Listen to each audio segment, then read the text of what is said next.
Morning, everybody. If I could ask you to take your seats, wrap up your early morning conversations for now, continue them during the coffee break. Welcome to day 2 of the EODF annual conference. There we go.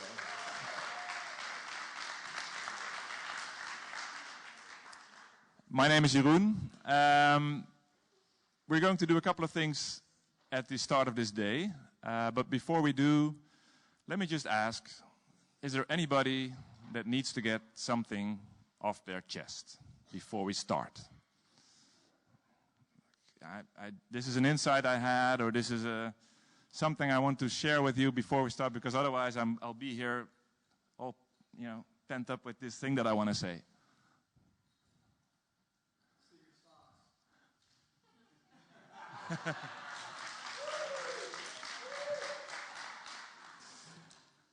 If you can find the EODF board member with the Christmas socks, you get the extra points. He took it a bit too far. I will not name any names. All right, guys. So the first order of business today. Oh, before I forget, something I have to point your attention to. There is a membership board outside. If you exit this room to your left, and it lists all the sort of membership services that we have. The question is, if you've used one of those, write some experiences there. What added value? What did you like about it? If you haven't, write some things about what you would expect, what you would need, what you would value. Helps us in developing the organization further. So without further ado, the awards. And you're thinking, well, awards? We had the awards yesterday, didn't we? Well, there's 2 awards. There's the Paul Torshinsky Award, which we handed out yesterday to Naomi. And there is the Best Written Contribution Award. So what is that? If you are a member, you'll notice that you receive a newsletter each month, which is called the Curated Content Newsletter. And it contains the 5 articles that we think you should have read if you're an org design professional that were published in the past month. That newsletter is assembled and selected by our curatorial board, as we call them. Paul is on it, Paul Torshinsky, Naomi is on it, and some other luminaries in the field that help us select the best content. So what we did for this award is we took everything that was published in that newsletter from July of last year until July of this year. That was about 55 articles. Then we said, which of these articles were written, at least one of the authors was based in Europe. That led us to 26 articles. Then we looked at the numbers in terms of what was most clicked on. That led us to 10 articles. We sent those 10 articles to our curatorial board and asked, give us your 3 favorites. And that led us to our 3 nominees. And I'm really happy that we have, for each of the 3 articles that was nominated, we have one author represented here today. And what I'm going to ask them to do is give a very brief overview of that article for those who haven't read it, and that might be the majority here, of the main points. Just 5 to 10 minutes. And after the 3 presentations, I will announce the winner, because the winner was selected by the community. Everybody was able to vote. And we had almost 1,000 people vote for their favorite article. So we have a winner, but I will not announce that winner until after we've heard from the 3 nominees. So I'm going to ask Stefan to give the first presentation.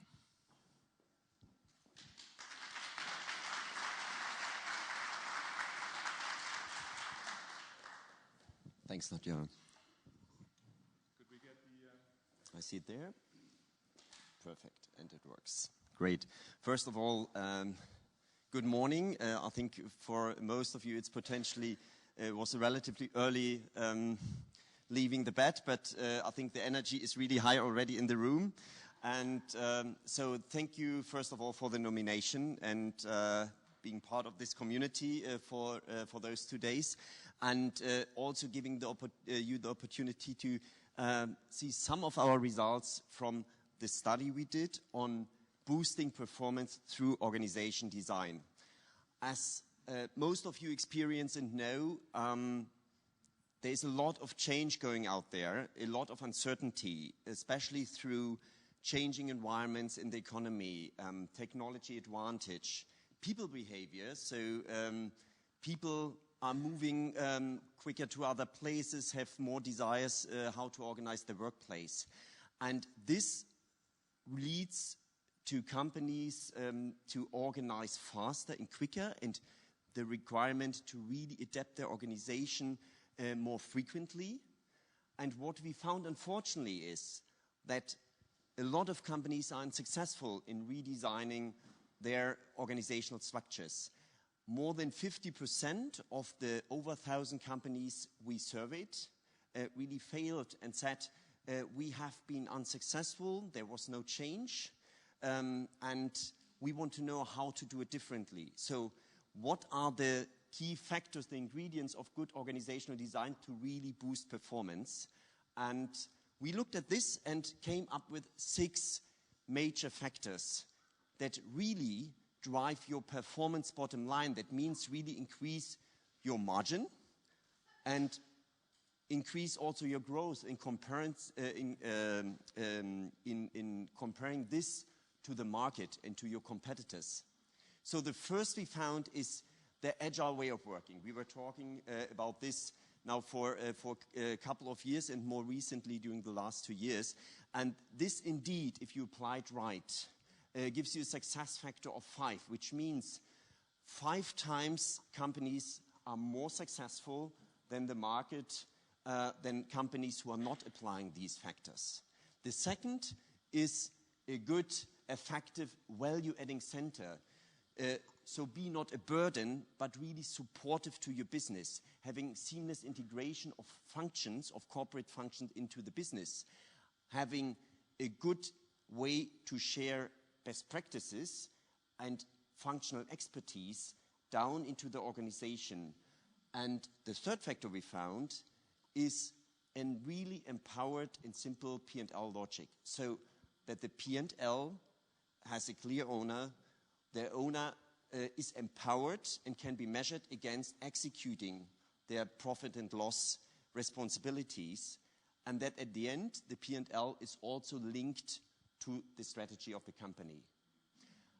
The fourth factor is a flat structure with a strong frontline focus. This is more, you might say, a historical one, but it's still a super valid one, especially with those faster changing world and agile world that we are experiencing.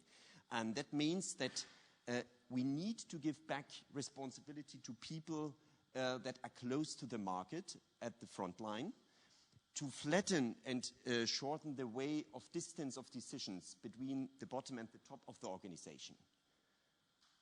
The fifth factor we found are effective shared services, which is still truth, even if they are under fire sometimes.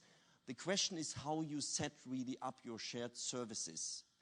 And if you do it in an end-to-end way, cross-functional, with a clear process owner across your services, and you're using low-cost locations and offshore locations in a conscious way, it really works and it boosts your performance. And the last thing, which is even more important and becoming more important over the next years, are our people. So really having clear performance measurements in place, having a clear talent management in place, having career tracks and succession plans that fit the new generation, and new ways of how we collaborate together is another important factor to really create measurable success of bottom line success against the market of margin and growth. And the interesting thing is, each of those factors alone already creates a lot of boost in how you perform as an organization. But if you apply all 6 factors together, you see a consolidation effect, and you be part of the proud crowd of over or almost 60% of companies that are outperforming their markets. So there is a lot to do in reorganization. So I think we have a lot to do, and if we do it together in our companies, with our clients in the right way, we can change the world a lot. Thanks a lot.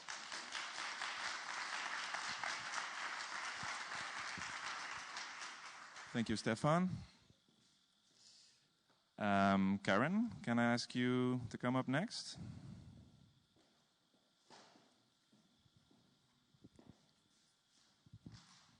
Thank you. Perfect segue into the first topic that Stefan was mentioning, so Agile. Firstly, thank you also for the nomination and for inviting me here. It's been such a pleasure yesterday and looking forward to today. This article in question, How to Create an Agile Organization, it was published now actually almost to the day a year ago. And the context in which we started looking at this piece of research was basically that Agile, as many of you may know, has suddenly in the last couple of years become this crazy hype. Like everybody's talking about it. And actually very few people, like if you ask a room full of people what they think of and what Agile means to them, everybody will say something different. So what we were interested in is to find out, like, can we actually, if we look at Agile organizations, can we find some characteristics that actually define what it means to be Agile as a company? So actually zooming out from the IT world, because Agile methods, I mean, born in IT software development, but if we sort of forget those methods and just look at companies like that are flexible, that are performing well, and where people are happy working there, what is it that they have in common? What is it that they do well? So we did this big survey through the McKinsey Quarterly with around 2,500 respondents in the end. The first part of the article looks a little bit about the sort of state of Agile. So actually asking people, like, how important is this to you? What are you what are your intentions? Are you working on Agile, etc.? Just bear in mind, like, that part is already a year old, which in an Agile world is basically like a lifetime ago. So, like, ignore the numbers a little bit. But it has some very interesting trends in terms of sort of where do people start doing Agile? Why do they do it? What are the industries that are sort of leading the field versus which ones are sort of less sort of excited about Agile? So there's some interesting trends that, at least based on sort of my personal experience, are still valid. So I encourage you to have a look at those. What I really wanted to share here, in these 5 minutes, is to deep dive into the other part, which is really looking at, like, what are the characteristics of Agile organizations. And this is what we found. We found 18 practices that characterize Agile organizations. I'm not going to go through each of them in detail because I have 5 minutes and we would be here tomorrow. But there's a couple of things I do want to highlight here. Firstly, if you have a look at the sort of 5 dimensions on the left that these are split into, you'll see that these practices that we found in the end cover everything from sort of having very clear strategic clarity, sort of how you structure your teams, what kind of processes you use in decision making, etc., to empower those teams, your people, how you support them, what career models you use for them, and also then the technology infrastructure that you use to enable these teams. So what you see is that one very key message is that Agile is systemic. You need to think of all the angles of your organization as a whole when you're thinking about sort of designing well-functioning Agile organizations. A classic mistake that I've seen a lot of companies do is to say, we want to do Agile, we'll set up cross-functional teams who all sit together and they have very nice flip charts and beanbags, and then they do Agile. Problem is that they will hit the ecosystem around, which is they supposedly need to produce stuff every 2 weeks, but budgeting happens once a year. Decision making is too slow. Their leadership style is such that they can't do the so-called sprinting. Their old managers will interrupt them several times a day, etc. So you have all of these issues in the sort of ecosystem, and therefore doing just one of these changes alone will not lead to success. The other angle I want to point out here is that if you look at these practices, they're split into what we've called stable and dynamic. So very often when people hear the word agile, I mean, they tell me like they think of speed, they think of flexibility, all this fancy stuff. And therefore, again, another sort of bias that people often have is to sort of, when they say like, oh, we want to do agile, they think about how can we insert some of this speed.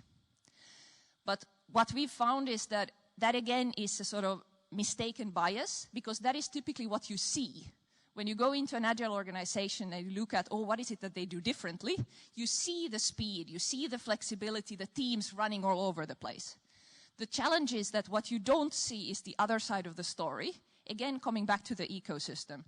All the sort of stability, the stable practices that are sort of underlying these teams and enable them to function. So, I mean, just a couple of examples you can see on the list. You have number 5, decision-making. I mean, if you don't have a decision-making setup and processes that support these teams, it's just gonna not work. Classic is budgeting. If you're not able to release funds to your teams, they're not gonna be able to do something. And another one I love, number 9, standardized ways of working. Nowadays, standardized ways of working tends to be almost like a curse word, like when you go into companies, because they're used to too many standardized processes. And I think here one of the key realizations is that you do need some. Agile is not about getting rid of all of your processes. Agile companies are actually extremely disciplined. It takes more discipline, not less. But what they do is that they target this discipline and this standardization in a very mindful way, so that they have it, like they have the sort of minimum to let the teams function, but they don't over-standardize. But that enables the teams to have the sort of same core cycles, working processes, language that enables them to work effectively together without friction. So what this tells us when we think about like, okay, so how can companies go agile? It tells us that actually, in order to be really reap the benefit of agility, you need all of this. You cannot just pick and choose, because again, it's a system where everything supports each other. And unfortunately, that's what the numbers tells us as well, is that, I mean, if you really want to boost your performance, you need actually to excel on more than 17. But it also then gives us some insight into sort of how can you start on this journey, because of course, like tackling 18 things at once is also not gonna get you anywhere. So if I like sort of try to show it like in a very simple way, so you have on the sort of horizontal, you have the stability, on the vertical, you have the dynamism, and then just, I mean, here calling basically like if you have high stability, high dynamism, you have agile. The classic sort of bureaucratic organizations are the ones with very high stability, typically a little bit less dynamism. And then we call startups the ones where actually, I mean, they have a lot of the sort of flexibility and speed, but not necessarily the sort of infrastructure in place. So what you see here is that it actually matters where you start from. Agile, like moving into Agile is not just going in one way and copy-pasting what somebody else did. You actually need to be mindful of where do we start, which practices are we good at, where are our gaps, and how do we sort of shift this way towards agility. Final thing I want to just say is, I mean, this was a first snapshot into agility. It's, yeah, as I said, it's already over a year old. So, I mean, this part is still relevant. A lot of it is already a little bit old, but we've been doing a lot of further work since then, both into looking at some of these aspects around what it takes to actually lead an agile organization effectively, etc. And a couple of things which are coming out still this year in the next couple of months is especially a deep dive on how do you actually make this transformation happen, because this is still quite sort of conceptual in the sense of like, okay, so I need to focus on these and these practices, but concretely, like, how do I set up the transformation? Like, how do I make this work? Because it's quite a sort of complex change. And another piece which I find very interesting also is we're currently working with Scrum.org to look at what we call Agile Personas.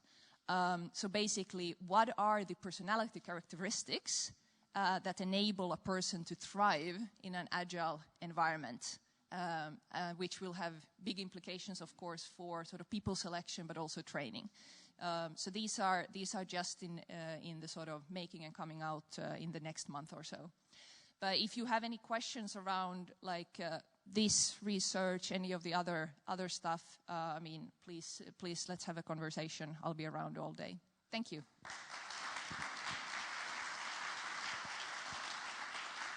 Thank you, Karin.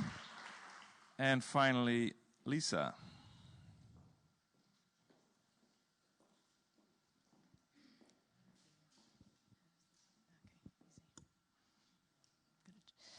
So hi, thank you for the nomination and for the opportunity to be here. It's a really great community, and it's really a pleasure to be here with you all today.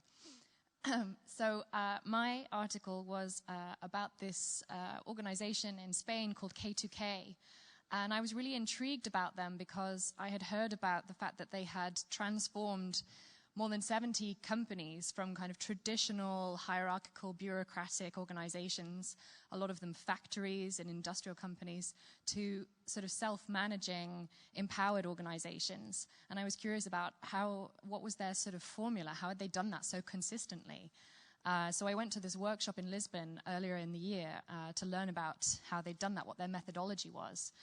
So this is an article that I wrote about what they called their 10 essentials of self-management transformation. So to be clear, these aren't like, this isn't like a recipe. If you follow these 10 things, then poof, you're self-managing. It's more like these are the things that they realized are the sort of non-negotiables for them in their methodology. If you don't do all of these 10 things, then you won't get the kind of optimum results that they've found they achieve when they implement this in organizations. So the organizations where they've done these 10 things, they've seen huge uplifts in profitability, productivity, all of the results have increased, and they've seen really amazing things happen. So these are the kind of their 10 non-negotiables. And I have to give credit to Andy DeVale here for his really beautiful illustration. So I'm going to just kind of quickly go through the 10 essentials that they identify. So K2K, one of the first things they do when they start working with an organization is they open up all information to everyone in the company. So they create accessible financial reports. They train people on how to read the finances so it actually makes sense to them. So they open up everything. And then secondly, they get rid of the hierarchy. So they spend about 2 months interviewing people in the organization, getting to know people, getting to understand the organization. And then they kind of present back to them, here's the proposed new structure. And managers, anyone who's a manager has to find a new role because they get rid of managers. But they don't lay anyone off. That's really important to them.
It's okay. I broke the conference. Oh, here we go. Okay. Is the mic back on? Yeah. Am I okay for time still, or? I don't know. Is it? Yeah, it's working. So there are no layoffs. So if you're a manager, then they help you find a new role. So you have to find a different way of adding value to the organization. And then they create self-managing teams. So they create like a pilot team, and that pilot team has a representative in it from all of the other teams. And they have weekly commitment meetings. That's how they help create accountability within the organization. And each team has a leader, but this leader is sort of democratically elected, and they encourage them to rotate at least every 2 years. And that role doesn't have an extra salary or any privileges or bonuses or anything like that, so it's just a kind of nominal role to represent the team. And then they get rid of all privileges. So if you were a manager before and you had a parking spot or a fancy office, all of that gets scrapped. And another thing they do is that they adjust the salary balance so that it's fair. So often they kind of lift the lowest salaries, especially when they're working in factories. And they have this rule that the highest earning 10% can earn no more than 2.3 times the salary of the lowest earning 10%. So in a couple of instances, that's resulted in the CEO actually lowering their salary slightly to kind of readjust the balance. But in general, they don't lower anyone's salary. That's kind of an exception. And they get rid of controls. So they say that they move by goals and commitments and not by hours. So they get rid of the clocking in system. And it's really important to create a culture of psychological safety and permission for people to make mistakes. So they worked with one company where the CEO was complaining that, now we've given everyone decision-making power, people are making mistakes and things are going wrong. And they had to kind of reassure them and say, it's really important that you don't interfere, because remember when you were a manager, how many mistakes did you first make when you became a manager? So it's really important for people to learn and build that capacity within the team. And then they measure and track everything. And the purpose of this is not to control the teams, but this is to give real-time information to the teams so they can make really informed decisions. And they only measure based on teams, never on individuals. So it's a way of giving them kind of data so that they can be really responsible for their work and take ownership. And then, of course, they have shared decision-making. So most decisions are made in teams, similar in Agile. There's kind of decision-making power within the teams. They don't have to go up the chain of command. And if it's a decision that impacts a larger number of people, then they make it in their general assembly. And they train people on how to make decisions in a collaborative way. So these are some questions, for example, that they ask people to think about when they're making decisions. Do we need to consult or involve people who are going to be affected by this decision or who have relevant expertise and so on? So they start to kind of build a capacity to make decisions in a different way. And as I said before, they never lay anyone off. So managers are helped to find new roles. And sometimes they spend some time going around the organization, walking around, talking to people, seeing, where can I add value? Like, how can I reinvent my role now? And they say that this helps offset the costs. So the money that they spend on lifting the lowest salaries, for example, they say they get back by doing this, because before they had about 15% of the organization is managers, so they're spending all of their time controlling other people and making sure things get done. After they get rid of managers, then that 15% of the organization is suddenly spending all of their time making sure they can add value to the company and to make it more efficient and effective. Meanwhile, the rest of the company is now freed up. They don't have to do that second job anymore of looking good for their manager, and they can also spend all of their time kind of working on making the company more effective. So they kind of joke that they get their money back by getting rid of managers. And then finally, this one they say is really important at K2K, that 30% of the profits must be shared with everyone. And they say without this one, everything else is just smoke. So they've approached a few organizations, and the CEO or the owner has said, that all sounds great, but can we not do the profit share thing? And they've said, no, it's really important that we do that bit. So if you don't want to do that, then this is not going to work.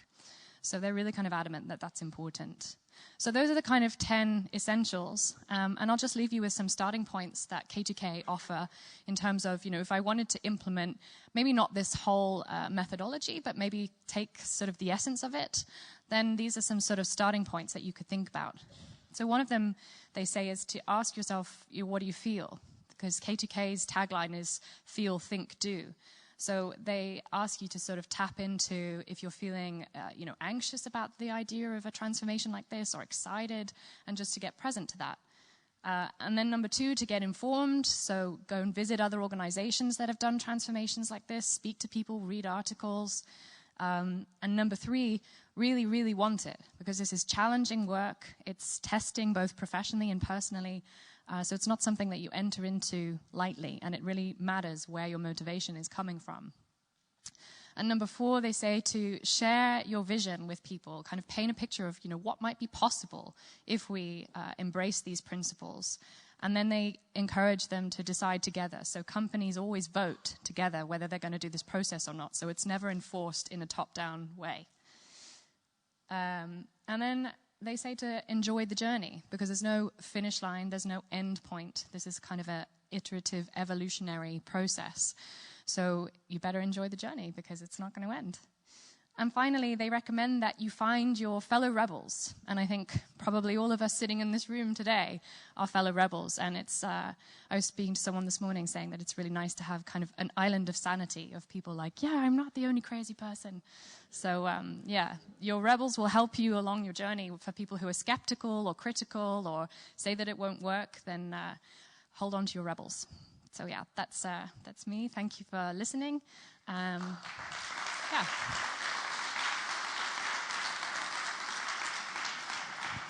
Thank you, Lisa. If I could ask you to stay here, and if I could ask the other 2 nominees to come up again. First of all,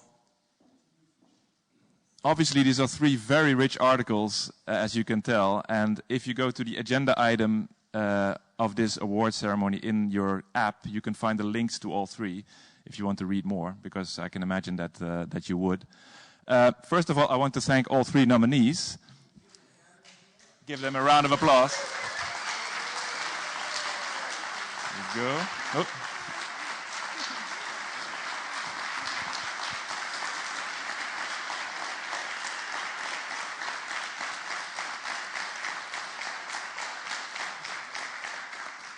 But then, of course, we also have a winner. I don't have an envelope. I was talking to Anna about maybe having an envelope, but no. All right, so the winner is, for the Best Written Contribution Award of 2018, Boosting Performance Through Organization Design by Stefan Scholz and his colleagues.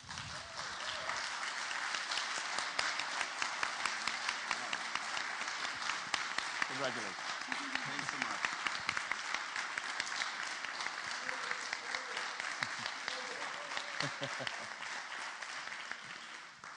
Thank you to all the nominees, and congratulations to the winner.